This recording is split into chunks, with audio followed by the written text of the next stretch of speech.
Welcome to the Roy Morgan Weekly Update. In politics, One Nation leader Pauline Hanson's 2-week trip to Europe has not delivered a political benefit for One Nation. The trip included speaking at the Conservative Political Action Conference, Great Britain, in London, a controversial interview with British right-wing figure Tommy Robinson, and a short holiday in Italy with mining magnate Gina Rinehart, Australia's richest person and a key backer of One Nation. Hanson's trip faced criticism from Prime Minister Anthony Albanese, who said, "I find it astonishing that Pauline Hanson has travelled overseas in order to denigrate and talk down Australia." And opposition leader Angus Taylor said Hanson had questions to answer about controversial One Nation Senator Malcolm Roberts.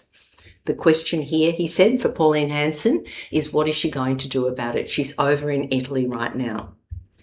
Now, whether these criticisms are fair or not, One Nation's primary vote dropped 5.5% this week. ALP primary support is unchanged at 27.5%. LNP coalition is up 3% to 23%. The Liberals on 20.5% and Nationals on 2.5%. One Nation is down 5.5%, as I said, to 22.5%. Greens are up 1.5% to 14%, and independents, other parties, are up 1% to 13%, according to the Roy Morgan poll conducted from July 13 to 19, with a representative Australia-wide cross-section of 1,679 electors. Support for One Nation dropped across the board, and the biggest falls were in the largest states of New South Wales and Victoria, with both down by over 8% from a week ago. If a federal election were held now, the ALP would win a majority against either One Nation or the coalition, and it's in a better position than a week ago. If the contest were between ALP and the LNP on a two-party preferred basis, ALP is ahead 56%, up 2%, to 44%, down 2%. That's based on how electors said they'd vote their preferences. Against One Nation, the Roy Morgan two-party preferred estimate is 55%, up 2.5% to 45% in favour of the ALP. Now, the complicated nature of the next federal election means there'll be contests between the ALP and One Nation, the ALP and LNP coalition, and even One Nation and the LNP coalition, and any three of these parties against the Greens, Teal Independents and other minor parties like Katter's Australian Party. Whether the contest is ALP One Nation or ALP LNP will depend on that seat-by-seat outcome, and it's too early to begin detailed analysis, especially given the dramatic change in the party's support. Government confidence improved this week, albeit a large reduced majority of Australians, 59.5%, say the country's going in the wrong direction, down 3%. Only 26% say the country's going in the right direction, and that's up 2.5%. So this results in the Roy Morgan government confidence increasing 5.5 points to 66.5. That's still more than 30 points below the neutral level of 100. Consumer confidence is virtually unchanged. ANZ Roy Morgan consumer confidence is 75.6, up 0.3 points from a week ago, and still well below the neutral level of 100. Driving consumer confidence up slightly was more confidence about current buying conditions, but that was offset by a decline in how people see their personal financial situation over the next year. In concerning news, ANZ Roy Morgan inflation expectations increased again this week, up 0.1% to 5.8%.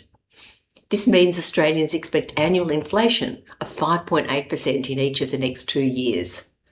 Now, this is the first time since March that inflation expectations have increased for consecutive weeks, and it's occurred after the Albanese government reversed half of that fuel excise cut in early July. We know petrol prices are probably the most visible price cues Australians use every day, and average retail petrol prices have increased about 13 cents per litre since the end of June. Mortgage stress was up in June. As we predicted when interest rates increased in May, the latest Roy Morgan estimates of mortgage stress for June show an increase of 1.3%. Now, 30.3% of Australians with a mortgage are at risk. That's an estimated 1.61 million Australians, 68,000 more than in May. The increase for June is the fifth straight monthly increase since the Reserve Bank began raising interest rates in February. The level of mortgage stress is the highest since the amended Stage 3 income tax cuts were introduced 2 years ago. Roy Morgan forecasts that if the Reserve Bank increases interest rates by 0.25% in both August and September to 4.85%, mortgage stress will increase to an estimated 1.67 million mortgage holders, up another 61,000 from now. Now to some important research conducted by Roy Morgan in conjunction with ad standards about social influencers. A large majority, 84% of Australians, believe it's important social influencers disclose when content is advertising. Influencer marketing is now a mainstream part of Australia's advertising landscape, with 83% of Australians now familiar with influencer marketing and more than half, 57%, encountering it daily. Concerns about influencer marketing are strongly linked to transparency and authenticity. The top concerns were that influencers promoting products they may not genuinely use or believe in. 60% of Australians felt that. Intentionally disguising paid promotions, 59%. And content not being clearly identifiable as advertising, 52%. More than half of Australians, 52%, are also concerned about children being exposed to influencer promotions that may not be appropriate for them. The findings showing transparency not only aligns with community expectations, but also helps protect the reputation of brands and influencers. The Ad Standards Roy Morgan Community Sentiment Tracker survey was conducted online with a cross-section of 1,006 Australians aged 18 plus between the 18th of May and the 1st of June 2026. And finally today, a look at Roy Morgan's latest data on the harmful impact of gambling, which shows that 15.1% of Australians, or an estimated 3.32 million people, are experiencing some level of harm from either their own gambling behaviours or the gambling behaviours of those close to them. Gambling harm refers to the adverse financial, emotional, psychological and social impacts experienced as a result of gambling, affecting both individuals who gamble and, as I said earlier, those close to them. Among all Australians aged 18 plus, 7.8% report a reduction of available spending money as a result of their gambling. 7.1% report a reduction of savings as a result of their gambling. 5.9% reported less spending on recreational expenses like eating out, going to the movies, or other entertainment as a result of their gambling.